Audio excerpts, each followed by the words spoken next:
You ready? Okay. Start the meeting for the Board of Zoning Appeals at 6:30 PM on the 11th of February. And if we could stand for the Pledge of Allegiance. I pledge Allegiance to the flag of the United States of America and to the republic for which it stands, one nation, under God, indivisible, with liberty and justice for all.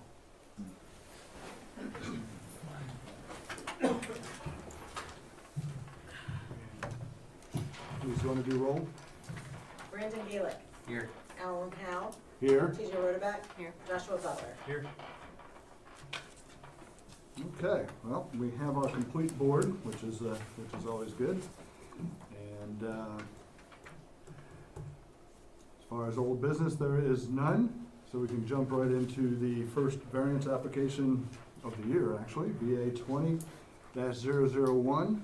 And it's Robert Platt, JR Properties LLC. Can I have the staff report? Thank you, sir. Like you said, this is BA-20-001. The location of this one's at 353 Woodside Drive. That's currently 1.39 acres and zoned R87, medium low density residential. And the applicant is requesting approval of 4 variances pursuant to section 1211.11 of the Tasman Code. First variance being from section 1221.05D1 for an accessory structure that's located in the front yard. Second, from 1221.05D4 for an accessory structure on a lot without a principal structure. The third, 1229.05C2 to reduce the side yard setback from 25 feet to 5 feet. And the last, from section 1291.02A4 for a gravel driveway within a platted subdivision. Take a look here is an area map of the property. The property itself outlined in yellow here. So the property itself, it's an oblong lot shape, about 100 feet in width and 650 feet in length. It's currently vacant. It was previously occupied by a single-family home, which was demolished in 2017. And the floodplain occupies about an 80-foot strip parallel to the front property line, about 150 feet into the lot. The area behind the creek is wooded, with a few trees along the side property lines in the front, and the applicant also owns the property directly adjacent to the southwest. So if you look here is a close-in view of the existing conditions, the lot outlined here in yellow again. And you can see this blue shaded area here is the 100-year floodplain. Here's a photo of the existing condition of the lot. It was taken yesterday. And the proposal is, again, requesting 4 variances. 2 of those variances are for an accessory building. The applicant's proposing a 48-foot by 32-foot garage on the vacant lot, which is set back 40 feet from the right-of-way. Pursuant to section 1221.05D4, accessory structures shall not be located on any lot without a principal structure. As the lot is currently vacant, a variance from this section is required. And section 1221.05D1, accessory structures shall be located even with or behind the front of a principal structure within the side or rear yard. The property is zoned R87, in which the front yard setback 75 feet, and the proposed structure is within that 75-foot front yard, and the variance is required. There is a proposed preliminary structure to be built sometime after the garage. The time frame was not indicated on that. The primary structure is proposed to be an 80-foot by 30-foot single-family home behind the proposed garage. And the structure is to be 5 feet from both the north and south side yard property lines. R87 requires a minimum of 25-foot side yards, and a variance is required for this. The applicant's also proposing a gravel driveway pursuant to section 1291.02A4. Driveways within platted subdivisions are required to be either asphalt, concrete, or pavers, and a variance is required for the gravel driveway. So here is the site plan that was submitted by the applicant. You can see the garage here is in blue, and the proposed future primary structure in red here, being 5 feet from the side yard property lines, and a gravel driveway coming off the front of the house to the front property line, and the garage is to be 40 feet from the front property line. So in the applicant's narrative statement that was submitted, the applicant stated the property was previously used as residential and will continue to be residential. The property is very narrow and deep with significant floodplain drop off directly accessory structure was located. And because of this, there's no other way to locate an accessory structure between the right-of-way and the floodplain other than placing it in front of the future principal structure. The applicant does not consider the request to be significant due to the current nonconformity of the lot to the R87 zoning requirements, and the applicant does not believe the character of the neighborhood will be substantially altered or the neighboring properties will suffer any detriment. The applicant further does not believe it will cause detriment to public welfare, affect the delivery of government services, and that the spirit and intent of the zoning code will be upheld. The applicant was aware of the zoning restrictions when the property was purchased. So as part of this application, planning and zoning staff has the following comments. The lot is an existing non-conforming lot. The R87 zoning district requires a minimum size of 2 acres and a width of 200 feet throughout. Currently, it's 1.39 acres and only approximately 100 feet of width. Non-conforming lots may be built upon, given that any new structure conforms to the setback requirements of the current zoning district. Staff understands the difficulty in locating the structure with current zoning when the lot itself is non-conforming, and that the location of the 100-year floodplain about 150 feet into the lot is another limiting factor. According to the site plan, the future primary structure will be 5 feet from the north and south property lines. Again, the side yard setback for R87 is 25 feet. The applicant's requesting a variance for 20 feet or 80%. The applicant did not indicate on the site plan the proposed dimensions of the primary structure to the front or rear property line. Both front and rear yard setbacks in R87 are 75 feet. The proposed garage is 40 feet from the property line, and the garage length is 48 feet, so you can infer that the primary structure will be set back from the property at least 88 feet, which is compliant with that 75-foot setback. The principal structure will be in front of the 100-year floodplain, which is approximately 440 feet away from the rear property line. When the applicant submits for a new residential zoning permit when that time comes, all those distances will need to be identified. Pursuant to section 1221.05E1, accessory structures on lots less than 2 acres shall be set back from the property lines 5 feet. Distance from the garage to property line was not identified on the site plan. However, the applicant did state on the variance application form that all the structures, the house and the garage, were to have 5-foot property line setbacks. When applying for the accessory building permit, should these variances be approved, all distances will need to be shown on that application, and no elevations of either the accessory building or future primary structures were included in those plans.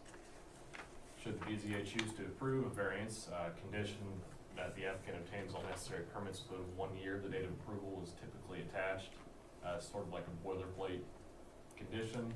No time frame for the primary structure was included. It's possible that the variance could expire before then. However, staff did communicate this to the applicant, and they understand this. And based on the information submitted by the applicant, staff has no other concerns with the proposal. The city engineer did have 2 comments on this application. The first one being the city should ensure no private or public utilities and or easements are located within the setback. And 2, should the variance be granted, the applicant should ensure that there are no adverse drainage effects to the neighboring properties due to construction of the proximity to the property line. We didn't have any other comments from any other departments or agencies on this application. The surrounding properties to the north, we have it zoned R87, and it's a single-family home. To the east is zoned agricultural, it's currently vacant. To the south and west are both R87 and are both single-family homes. Here are your findings of fact, which are also available there in your staff report. And furthermore, section 1211.072 allows other factors to be considered, including comments from city staff when determining if an area variance is warranted. The following factors from the section are applicable to this variance application, that being 1211.072A, to permit any yard or setback less than the yard or setback required by the applicable regulation.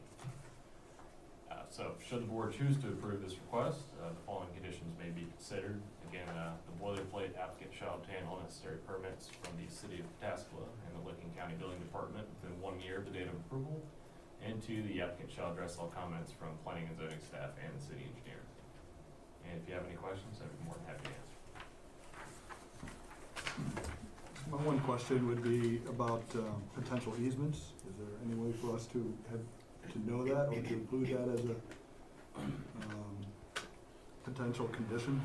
We can review the plat to see if there's any easements along those side property lines. My inclination is to say no, But if we have the applicant address the engineer's concerns, then those easements would be part of it, but we'll look into that and see if there's any impact. Do we have any idea how the residence or the building that was there, I guess it was taken down a couple of years back, was that also 5 feet? Do we know that? Setback? No, we did not have that information about. Is there no setback requirement or anything like that from the floodplain, or is that just something that's there? You can be, typically you don't want to be in the floodplain because of floodplain or flood insurance, so per our code, there's a requirement to be outside of the floodplain, but any building within the floodplain typically has very strict regulations in how the construction can occur. Are there other homes in this plat area that conform to these same setbacks? I don't believe so. Okay. Offhand, I don't believe so. Any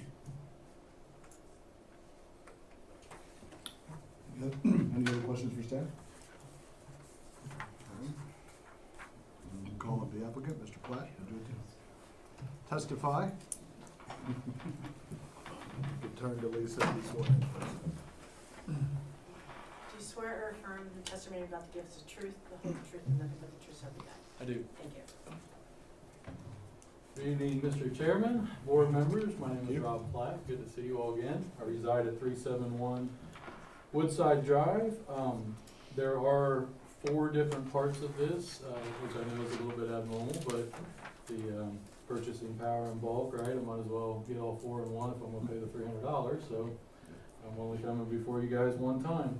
I did ask Jack, in addition to his staff report, to pull up the PowerPoint that I'd sent him with my application, and the reason why is there's a couple pictures in there that might give a little more context and also address the questions that you guys had. I don't remember what order them, if you could just go through there real quick. So I mean, you see Woodside Acres there, that kind of L shape. This is, you guys know it as Old Lima Township, right? So R87 zoning, honestly, the whole subdivision is non-conforming with the exception of maybe 1 or 2 lots. I own a little over 2 acres, so I'm conforming to the R87 2-acre requirement. The gentleman behind me is 9 acres. Other than that, I'm willing to bet that 90 to 100% of the other ones don't conform. So if you could zoom in there. This one, to TJ's question about the other homes, this I kind of marked out where they sit on their lot. And in addition to the lots themselves being non-conforming, really around that curve where you've got the bigger lots are the only ones that have a chance of getting a structure located in the appropriate setbacks from what the R87 would require. You see the little orange boxes across the street there, those are the homes. I couldn't tell you if they're conforming or non-conforming to the setbacks. I simply provided that to show you the proximity to the property line of the existing ones. And then the red one is where the previous structure sat, and I'll address that a little bit later here. This is the previous structure, and the reason this is important, it points out a few things. The gravel driveway has always existed. Of course, this was platted back in, gosh, we acquired our land in the 70s. I believe it was the late 50s it was platted. You know, it may predate Lima zoning. I don't honestly remember, but the house that was there was the bi-level. The garage sat under on the right side there, and I'll show you the setbacks when we get to it. But the structure we're intending to build there is for our family members that are not the youngest of persons anymore. We want to go to a ranch-style house. The only way to meet the side yard setbacks would be to go to some sort of 2-story structure. It's just not going to work out for what we're trying to accomplish. So we want to stay with the range. That's why you see that 80 by 30 structure at 2,400 square foot. But it's not realistic to have a 2-story or a bi-level. Well, for the record, we've been graced with the presence of the mayor. Good evening, Mr. Mayor. So at any rate, we had a previous structure with a gravel driveway, a bi-level structure, and that was raised in 2017, October. If you could go on. So I only provided this because, and I know it's really tiny, but the little number there shows 100-foot, front yard, or, length across the front, footage there. That's on that slight curve. When you go to the next slide, it'll show you it's like 103 or 107 or whatever. It's because it's the angle. The reality is the parcel's just about 90 foot wide. It's not even quite 100 if you were to straighten out the lines. And so that's important because when you go on here, okay, I measured on the county auditor's GIS showing little hair over 90 foot, trying to get a measurement there in the previous structure. If we could go on, a little bit closer there, maybe it's the next slide that'll show it. So somebody had asked about the previous structure setbacks. You gotta remember the R87 requires a 25-foot. The previous structure shows to be about 18 feet. It was non-conforming as it was. So on the southern property line against my property. So we've got all kinds of non-conforming issues here, and a very odd lot that is difficult to place a structure on, especially a ranch. So at any rate, 18 foot to the south there. I didn't measure the north. It might have met the 25 foot. I'm not really sure. That side, and maybe you'll see it on the structures. There's pine trees there that came back. We had a couple die, but the project as a whole will be buffering with those, replacing those. But then we've got the structure sitting at 94 feet back. The original, we look to be in the same general footprint, just with a bigger structure footprint because of that ranch. 94 feet exceeds the 75-foot requirement, so that's not an issue for us. We could go on there. I probably wanted to reference back to that. On the left side, that northern property line's treed along there, so that's not such an issue. On the should have pointed it out, the next parcel to the north is, the platted parcel is not built on. It is owned by the people that own the next property to the north. They own both, but it's not built on. So there is no true neighbor right against that property line. They're one parcel over. Been that way since the 70s. I don't see them building on it.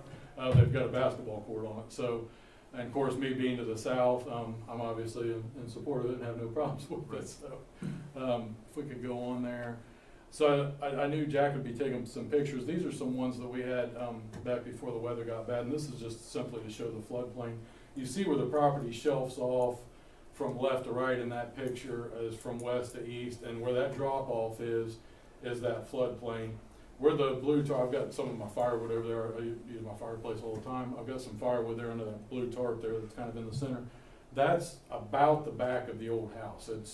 It's you move it back, then you're basically getting to the cliff, if you will, or the edge. So it's not realistic to move the primary structure back. But I thought that was important to kind of show you what we're working with here. If you could go, yeah, and you've seen this one. We did not identify the primary structure setback, but Jack's correct. We'll be 40 foot from the right of way for the accessory structure, and when you take the dimensions for that, the primary, then it'll exceed the 75 foot. Again, trying to lay that out and give an idea of where that's at. There's really nowhere else to put any kind of garage or building or something like that. It's just, there's nothing else we can do behind the primary, so it's gotta go in the front yard. The other important thing is, kind of under, maybe it shows it here, right in this area is where the sanitary is, the septic tank. So we can't even move it on the property. It's really restricted to where that is right there. In red, you said?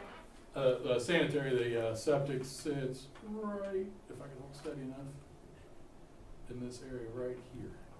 So we kept the building off of it, obviously, but it's, I guess point being, it's not like we can shrink the building in this way and elongate it. There's just really nothing we can do there. It's actually after the drop off. Unless we considered a pull-in, like one of those garage under garage deals where they went, yes, if it floods, then we're not in good shape there. I don't remember what other pictures got, Jack, if, I probably wanted to reference back to that too for some reason. Keep going.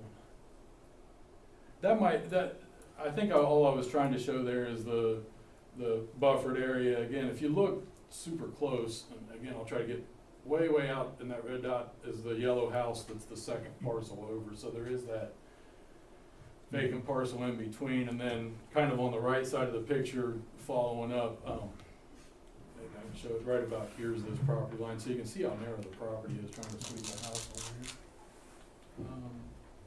And then this is, in essence, existing conditions right now. I did have some gravel brought, so you see the pile there, but I dressed up the driveway.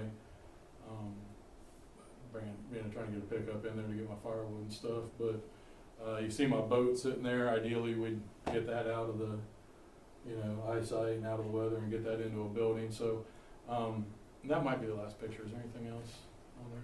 So the reality is, when we look at what we're asking for, we do meet the side yard setback for the accessory structure. Neither of them will be less than 5 foot from the property line. The two neighboring properties, again, they're buffered by their own parcel on the north and then onto the south. The gravel driveway was pre-existing. We're just asking that we just continue with what we already have.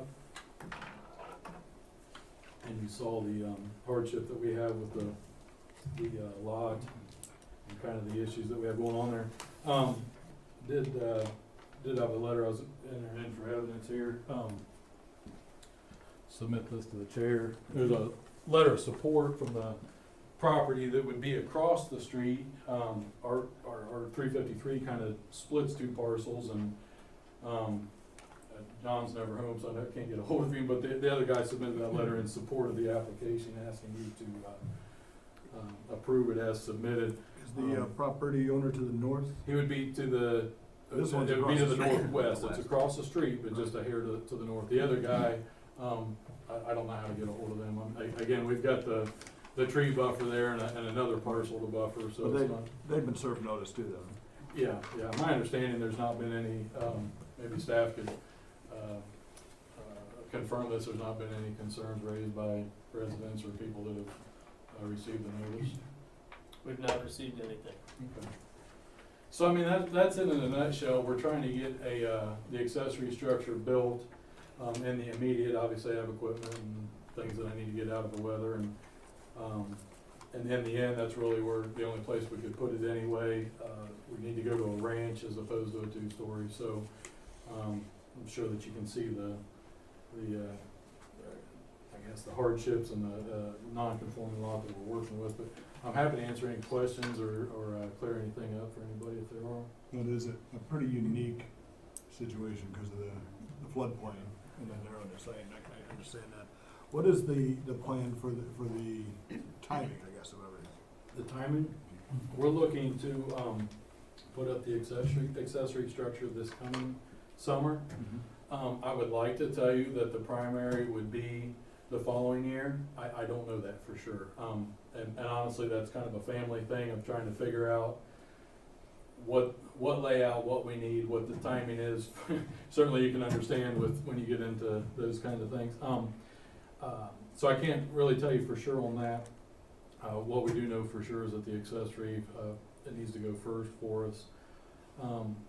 The normal, and Jack and I talked about this, and you guys are aware, the normal approval consideration is a 1 year to get started, to get your permit pulled. Bring that up. And maybe Jack can speak to this, but my understanding of that is, and what I've understood in the past is trying to get, it simply becomes a records nightmare for staff, right? If you guys are issuing things that are extending out multiple years, and I certainly want to be respectful of that. If there was not an objection from staff and the board were to consider this, I would ask for a multiple year approval of it with a requirement that I, as the applicant, comes back to staff to give them the update. Their concern is that we don't want to have to remember to have these laying out at year by year. I would simply come back on a yearly basis. Say your approval was for 5 years, certainly we can act within then. We would just come back on a 12-month basis and report to staff, hey, please continue this, to kind of help them out. I know it's an odd request, but it would certainly, in essence, what that does is saves me from paying $300 every year and coming back here and asking you guys to renew it. But I also wanna respect, what staff has to do, so if there wouldn't be an objection, I would be happy to do that. I think that's the only thing else that I would ask or change on it. But again, I'm happy to answer any questions. Thank you. Mr. Chair, I know this is highly irregular, but I need to get to my desk so I Yeah, can, busy? I can swear somebody in for another meeting upstairs. I apologize, Sorry everybody. about that. I apologize. Jack, can you remind me what, for a 2-acre lot, the maximum size of an accessory building? So Just I can see. if it's less than 2 acres, then it's based on an equation with the gross acres of the lot. Mhm. If it's 2 acres or more, then there is no maximum size. Okay, so what would the equation be for this lot size? Oh, let's see. For this lot, it wouldn't be applicable. So if you're 2 or above, This one This isn't. one's less. No, oh, this one's we're less, less than my apologies. Maybe to jump ahead and help you, when we talked about it, he ran the equation and it does fit within whatever's allowed to be built there for an accessory structure. Cause I thought that too, I didn't wanna propose Oversize something, it. but yeah, it does fit within the requirement. The maximum permitted would be 1,908 square feet, And this is 1,400, is that what I saw? Yeah. about around 1,500. Yeah. Okay. Have you, We're safe. have you done, multiple year before where they would come back? How would something like that work? Would he have to come back on a set meeting every year? And how bad do we need his $300 yearly? But typically, well, we have not, we have not done it for multiple years just for the fact, as Mr. Platt stated, then we end up chasing folks down and trying to get these accomplished. So the thought is, for example, if you're proposing to do a project, move forward and do your project. And again, this comes down to whatever BZA would like, if Mr. Platt wanted to reappear at the February planning or Board of Zoning Appeals meeting for the next 5 years, that would be something to do to make sure that Board of Zoning Appeals has those updates. It's kind of at your pleasure. So is this an all or nothing, or is it voted on per request? Since it's all in one application, it's an all or nothing. Okay.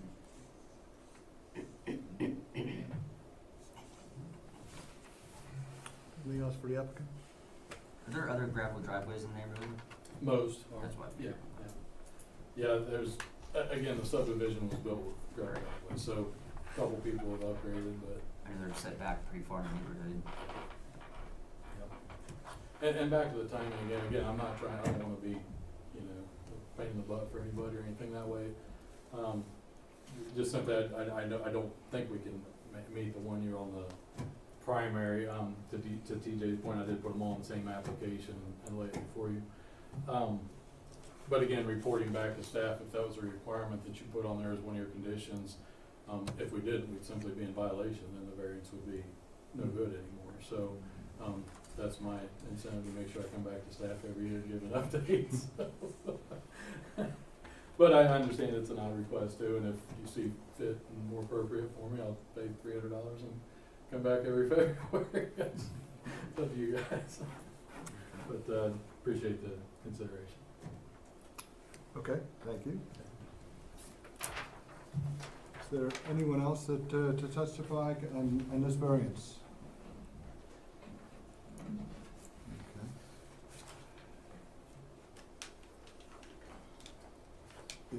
I'm kind of torn on the multiple years, just because I think once we start something like that, then we may have some type of we may have to refer to it. Set some precedents And for set some others. precedents.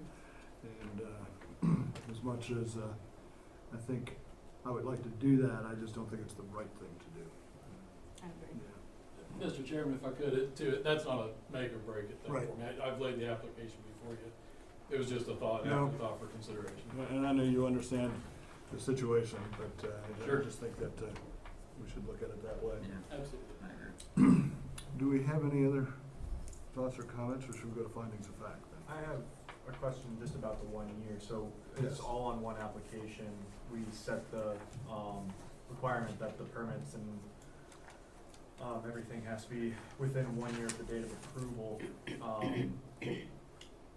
How does that work with these 4 things? Say he does everything, but he does the, accessory structure, number 1, he does the gravel driveway, and does the side yard setback, would that be affected if he didn't have a permit to build this principal structure, within the year, or is the 5 foot only once that structure is actually built? That 5-foot variance would be applicable essentially for 1 year, based upon how this works. So if no permit was obtained for that, then it wasn't, that requirement wasn't met. So as Mr. Platt stated, if he was gonna do the accessory building this summer, he's got the permit, it's constructed, everything's good on that, but then if the primary structure was not constructed within that 1 year, that variance would no longer be applicable. So he'd be fine with everything except if he decided to build a house on the property, it would have to be a 25-foot setback instead of a 5-foot setback unless he came back and got another variance. And that is correct, and with the proposed conditions, if you wanna separate out accessory building permit and primary structure permit, you can do that. And it's not so much that they're completing construction, as they got to get the permits. Yeah. So with the permit, if Mr. Platt would come in on February 10th for the home, he'd have 1 year from that date as well to construct the primary structure. So arguably, it's about 2 years from obtaining the permit to finalizing the permit.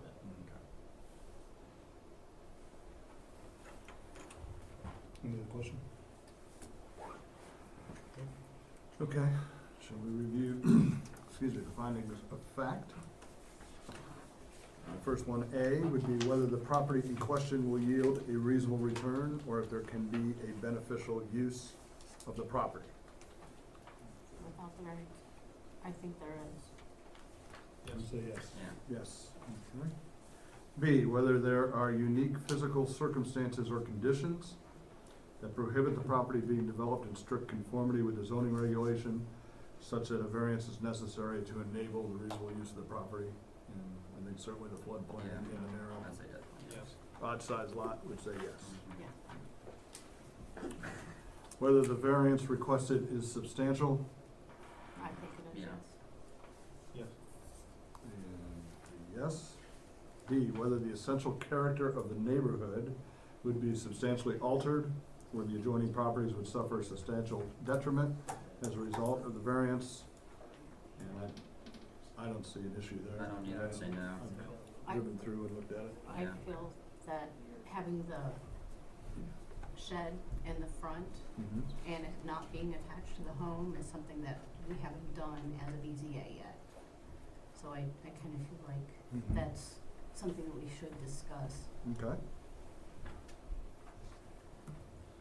And I don't see any other homes in the neighborhood that have Detached. a detached shed. Yeah. You know, if it were a garage-like, structure that was attached to the home.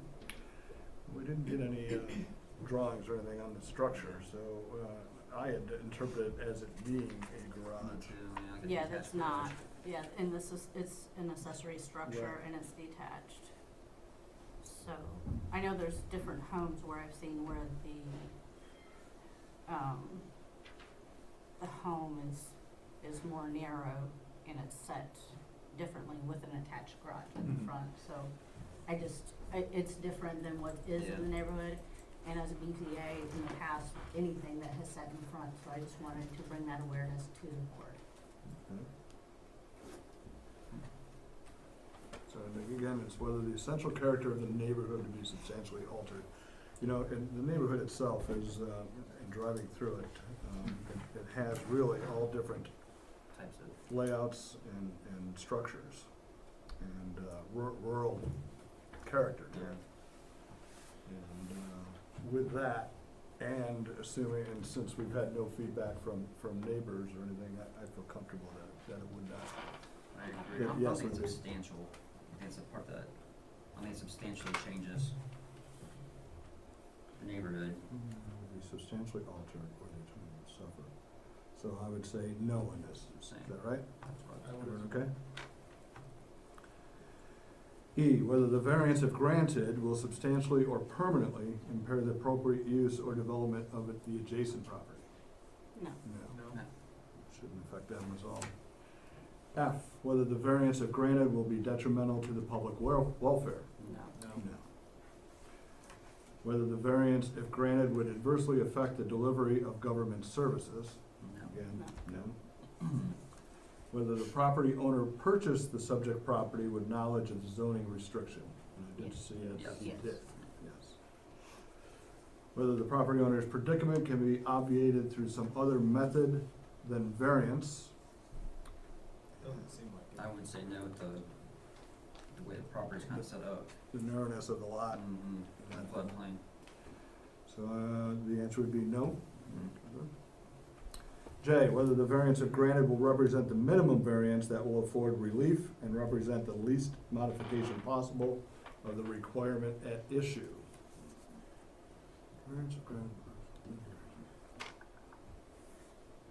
Yes, I say, considering again, the size of that land and then Right. a lot of that land is not really buildable because of that floodplain. I agree. So we okay with yes? Yeah. Okay, whether the spirit and intent behind the zoning requirement would be observed and substantial justice done by granting the variance. Yes. That's a yes. Okay.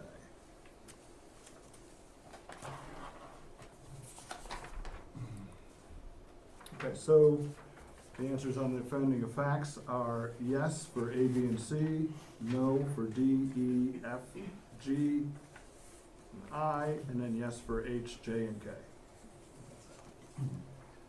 That being said, does someone want to make a motion?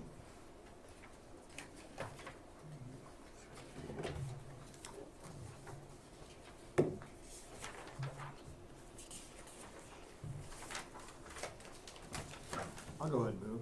I said I move to approve the variances from section 122105D1, section 122105D4, section 122905C2, and section 129102A4 of the Pataskala Code for variance application VA 20-001 with the following conditions. One, the applicant shall obtain all necessary permits from City of Pataskala and the Licking County Building Department within 1 year of the date of approval.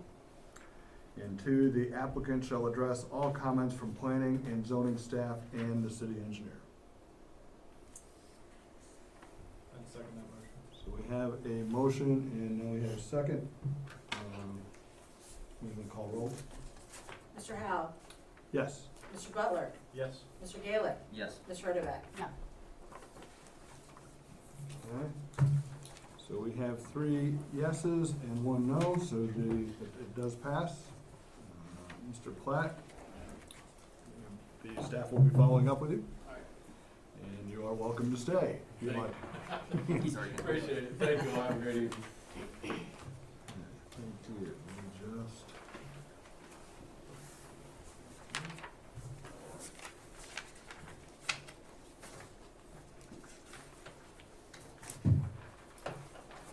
All right, next item on the agenda is a conditional use application, and that's application CU 20-001. The Green King Company and owner of LRC Harmon LLC. So, Judge, Thank you, sir. Presentation. Location here is at 40 Cypress Street. Current acreage is 6.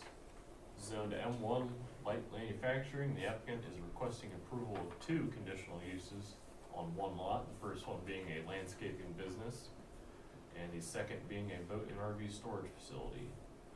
So here is an area map with the parcel itself outlined in yellow. And you got Cypress Street running east to west here, running out to Taylor, north and south here, with the railroad tracks directly north. So, quick property summary. Again, it's 6 acres in size. There's a 3,000 square foot commercial building with about 18,000 square feet of concrete paving surrounding that building, and an additional 3.5 acres of gravel parking area on the lot. So access is by 2 concrete driveways on Cypress Street to the south, and this property is a corner lot as it is adjacent to 2 public right-of-ways, those being Cypress Street and Cleveland Drive. There was 2 variances approved for this property last year. First one being BZA 19002, which was approved in April of 2019 for the installation of a fence that exceeds 48 inches in height within the front building setback.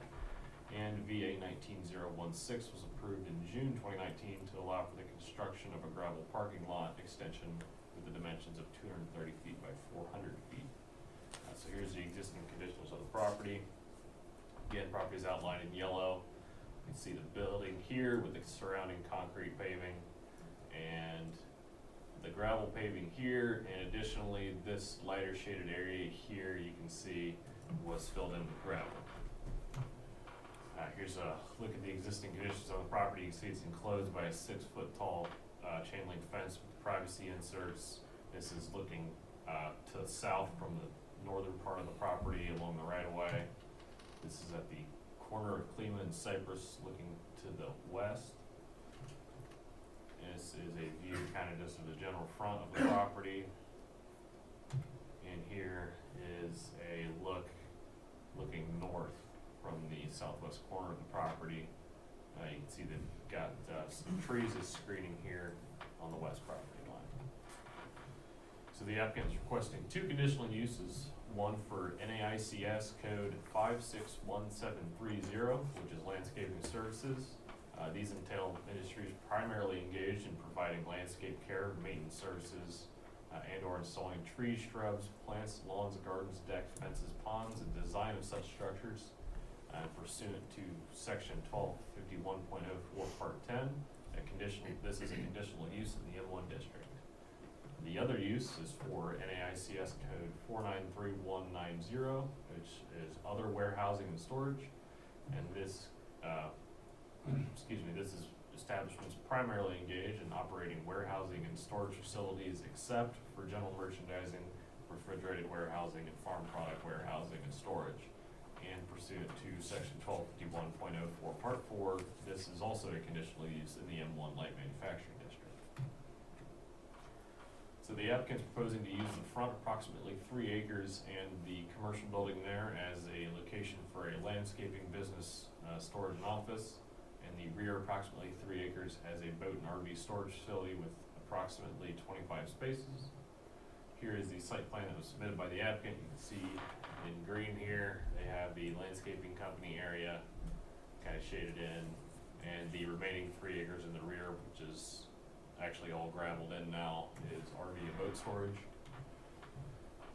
So in the narrative statement that was submitted by the applicant, they stated that Green King Co. is a residential and commercial landscaping services company. They own 7 trucks, 5 trailers, and 3 skid steers. There are 6 full-time employees and usually 6 part-time employees during the springtime. And services includes all type of landscaping and including snow plowing during the winter. Hours of operation for the landscaping company are from 7 a.m. to 5 p.m. And the RV and boat storage is open 24/7. However, the applicant did state that most customers only come to the facility 1 or 2 times per month. And the applicant also believes the use will be harmonious with and in accordance with the general objectives of the code, will not alter the essential character of the area, and will not create excessive requirements at public costs. So as part of this application, staff would like to offer the following comments for review. The applicant has not indicated any changes to the layout of the property. Staff would like to know where, if any, landscaping materials such as, but not limited to, mulch, brick, stone, etc. will be stored. Staff recommends that landscaping materials be stored on the property be appropriately screened from view from the roadway and adjacent properties. We did not have any signage indicated on the plans. However, it shouldn't affect any part of the approval. Just any potential signage should be in compliance with section 1295. Section 1291.16 of the code does not identify required numbers of off-street parking spaces for either of the proposed uses. However, pursuant to 1291.16, the Planning and Zoning Commission shall reserve the right to determine the number of parking spaces required for any use not listed However, staff believes a similar use from 1291.16 is a commercial or business support services, which require one space per 400 square feet of gross floor area. The existing building is 3,000 square feet, which would mean it requires 8 parking spaces. And with approximately 3.5 acres of gravel surface parking, staff believes there will be ample parking for all employees, trucks, trailers, and etc. Staff has no other concerns with the proposed uses, and we did not receive any other comments from any applicable departments or agencies. The surrounding properties, to the north, we have zone M1 light manufacturing, which is the railroad tracks, and across those railroad tracks is R20 medium density residential, which are some single family homes. And to the east, south, and west is all zoned M1 light manufacturing, and they're all just miscellaneous industrial uses. Here are the conditional use requirements. They're also printed there in your staff report. And supplementary conditions, so should the board choose to approve the applicant's request, the following conditions may be considered. First one being the applicant shall obtain all necessary permits from the city of Pataskala and the Lakeland County Building Department within 1 year of the date of approval. And the second being any outdoor storage of landscaping materials, including but not limited to mulch, gravel, stone, brick, and dirt, shall be appropriately screened from public rights of way and adjacent properties. And if you have any questions, I'd be more than happy to answer. That second condition proposed about the screening, Yes. Is that, and obviously has the fence all the way around the property, is the suggestion more screening than that, or just, does it, because it seems like that would be appropriate screening based on the pictures that we saw. Staff's intent was just to have any landscaping materials wouldn't be piled up higher than the height of the fence, essentially.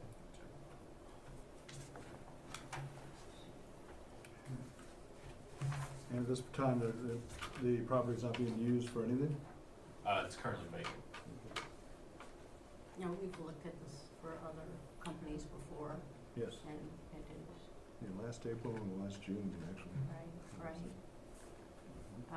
So one of them, for the RV spacing, since it's not, reinforced, it's a gravel, how would they mark, like, usually we put a maximum per spacing. How could we talk about that, you know, to make sure that it's not becoming, I know other BZA cases, we put a maximum number per the space. How would you recommend from staff to talk about that? Well, one way you could do is to limit it, cause I think the applicant proposed 25. Correct. So you limit it to no more than 25 boats and or RVs. Yeah, it said approximately, so I just wanted to make sure that we were aware that in the past we have talked about, you know, making sure that they're not becoming, stacked on top of one another. And I can understand that, but so I think we say no more than 25, whatever number you feel comfortable with, but then I think there's going to be a point that the applicant could lose business if they're all stacked on top of each other and you Yeah, I can't get your agree. RV out. Yeah, I agree with that. And they will be screened, so, Okay. but, yeah, I think with the maximum, you could say maximum of 25, whatever the board feels comfortable with. Is there any documented standards for something like that? For this I amount of mean- space? Can I come up here, or? And Sure. just one more, we'll have you.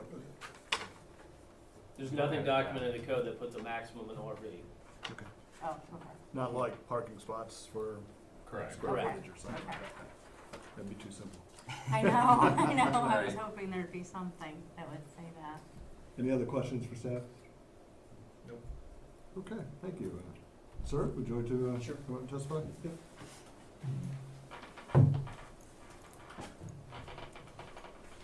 Do you swear or affirm the testimony about to give us the truth, the whole truth, and nothing but the truth, so help you God? I do. Thank you. You have your name and address, sir? My name is Eric High, and my address is 148 Tanglewood Lane, Reynoldsburg, Ohio, 43068. And you are the applicant?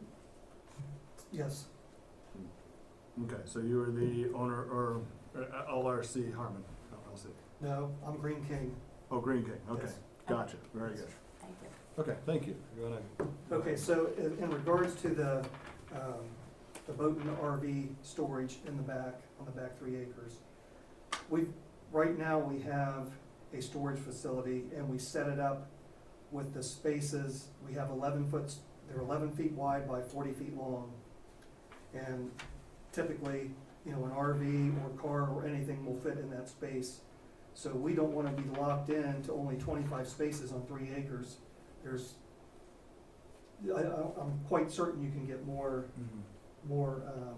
storage in that area than that. So we don't wanna be locked into 25 spaces. I think originally, I don't know where the 25 came from, but I think originally we were talking 75 spaces. I did see 75 somewhere else in the Yeah. application. Maybe 75, it looked like a 25. Yeah, Okay, And then that 75, you determined from that, those just, measurements? I mean, yeah, just an estimation. You know, we have like 40-foot space in between, like a driveway space that goes up like a U shape all the way around to allow vehicles to park, you know, to the right and to the left, and typically they're on an angle, so it's easier for them to back in. So, I don't foresee any issues, you know, with 11-foot spacing. It would look cluttered or anything like that. And what we do at our location now, we paint lines, so the customers can see where to park. in the ground. That, or put pins, you know, in the ground so they can see, or cones. And you said the spaces are 11 by 40? Yeah, 11 by 40. Okay.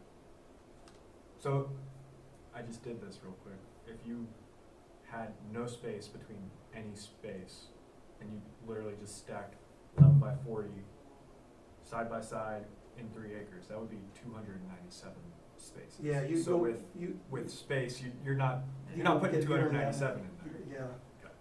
yeah. You would hope to put 297. It'd be nice if we could, but yeah, it will, it's impossible to get that many in. Safely, right? Yeah. You have mentioned, I guess, doing this, are you talking at another location, you have this same Well, setup? our current location, yeah, we've been at our current location for like 45 years. It's right next to Glenrest Cemetery, and they purchased the property 7 years ago, so we have until May 1st of this year to move to another location. We could move to a smaller location, but we would outgrow it so fast that, you know, this property, this would suit us well. Is this bigger than your current one? No, our current property's 10 acres, but the cemetery has taken over 5 acres. So they're kind of moving in on us quickly, so. Would you have a problem if we did put a limit of 75, or what were your expectations? I really don't want a limit on there, I mean, we will keep it neat. You know, it's not gonna, you know, stuff is not gonna be thrown in there all, you know, parked in there haphazardly so, So if this would transfer to another company, it wouldn't roll over this conditional use, would it? That's correct. Okay.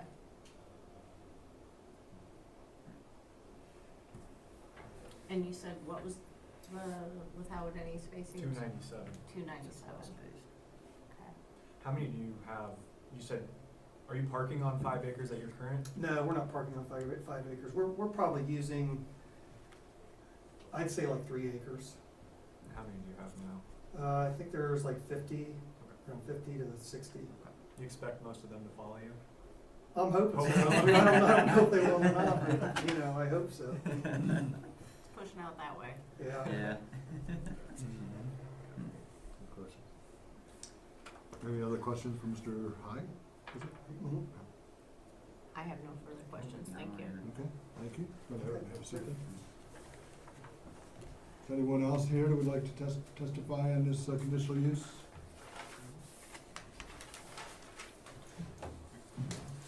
Okay. Then, if that's the thoughts, I'd like to look at the finding of facts for conditional use number 20-001. And first one would be if the conditional use is in fact a conditional use as established under the provisions of Title III of the Planning and Zoning Code for the specific zoning district of the parcels listed on the application. I would say, yes, it is. Yes. Okay. 2, it will be harmonious with and in accordance with the general objectives or with any specific objective of the city comprehensive plan and, or in this code. We didn't talk about the comprehensive plan, is that, something that, I believe it's slated that areas for industrial type uses, so it would be in line with that. Industrial. so the question would be yes. It will be designed, constructed, and operated and maintained so as to be harmonious in appearance with the existing or intended character of the general vicinity, and that such use will not change the essential character of that same area. And, yes, it's, Yeah, I'd say so. I'd say Yes. yes also. Number 4, will not be hazardous or disturbing to the existing or future neighboring uses. Will not be Will hazardous. not be, is true. Yes, So so it the would be answer would be yes. yes. Threw me off too. They always like to trick us. Yeah, that could be. Okay, 5, will be served adequately by essential public facilities and services such as highways, streets, police and fire, drainage structures, refuse disposal, water and sewer, in schools, or that the persons or agencies responsible for the establishment of the proposed shall be able to provide adequately any such services. I don't see an issue, it's got Yeah, I'd say 2 yes. roads, Yes. good, easy access. 6, will not create excessive additional requirements at public cost for public facilities and services, and will not be detrimental to the economic welfare of the community. I'd say yes. Yes, it Will will not. not be excessive, yes. Yes. So that would be a yes. 7, will not involve uses, activities, processes, materials, equipment, and conditions of operations that will be detrimental to any person's property or the general welfare, including but not limited to excessive production of traffic, noise, smoke, fumes, glare, odor, potential for explosion, and air or water pollution. Yes, it will not. It will not, so that would be true, yes. 8, will have vehicular approaches to the property, which shall be so designed as to not create an interference with traffic on surrounding public thoroughfares. And there's 2 entrances already exist, Yes. so I'd say Yes. yes. Yes. 9, will not result in destruction, loss, or damage of a natural, scenic, or historic feature of any major importance, and it will not, so I'd say yes. So yes Yes. also.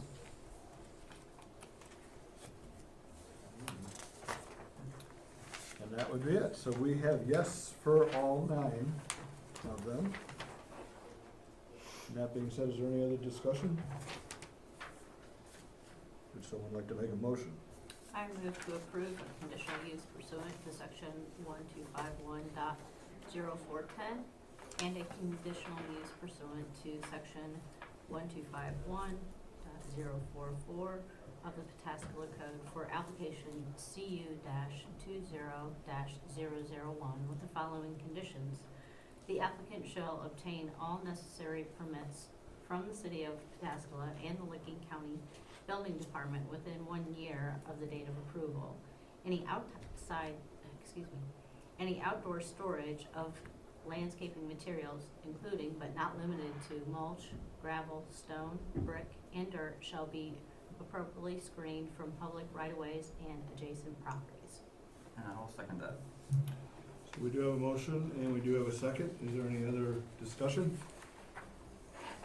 No. Being said, call? Mr. Gaelick, Yes. Mr. Butler, Yes. Ms. Rotobeck, Yes. Mr. Howell. Yes, thank you. It did pass, so your request has been approved. Congratulations.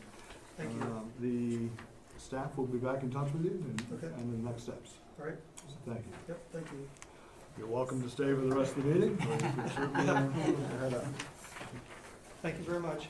Good night. Thank you.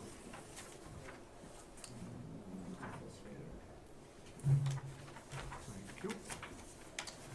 Okay. That being done, next would be the findings of fact. Do we have to do a motion on each one separate? Okay. That's correct. All right, so let's go back to, and I have a motion to accept the findings of fact for BA 20-001. So moved. And a second? Second? We have a motion and a second. Any discussion? Okay, can you call the roll? Ms. Rotovac? Yes. Mr. Butler? Yes. Mr. Gaelick? Yes. Mr. Howe? Yes. Thank you. And we have a motion to accept the findings of fact for conditional use 20-001. So moved? We have a motion second. and a second. Any other discussion? Call please. Mr. Howe? Yes. Mr. Butler? Yes. Mr. Gaelick? Yes. Ms. Rotovac? Yes. Okay, thank you. And next item on the agenda would be the approval of the minutes. We have two sets of minutes from last month's meeting. The first being the January 14th annual organizational meeting minutes. And hopefully you've all had an opportunity to review them. And, I'm sorry? I thought, I didn't understand that there were two sets. Yeah, no problem. So I'll give you yours back. Then can we have a motion to accept? So moved? And a second? Second. Any discussion? That being said, do a call? Ms. Rotovac? Yes. Mr. Howe? Yes. Mr. Butler? Yes. Mr. Gaelick? Yes. Okay, thank you. So those are accepted. And hope you had an opportunity to review the minutes of that, that grueling meeting we had in January. And if we could have a motion to accept. So moved. And a second? Second? We've got a motion and a second. Any discussion? No. That being said, call? Mr. Gaelick? Yes. Ms. Rotovac? Yes. Mr. Butler? Yes. Mr. Howe?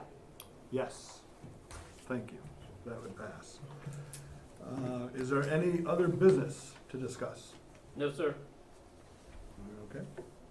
Then I will entertain a motion to adjourn. I'll make a motion to adjourn. I'll second. Mr. Gaelick? Yes. Mr. Butler? Yes. Ms. Rotovac? Yes. Mr. Howe? Yes. Thank you, everyone.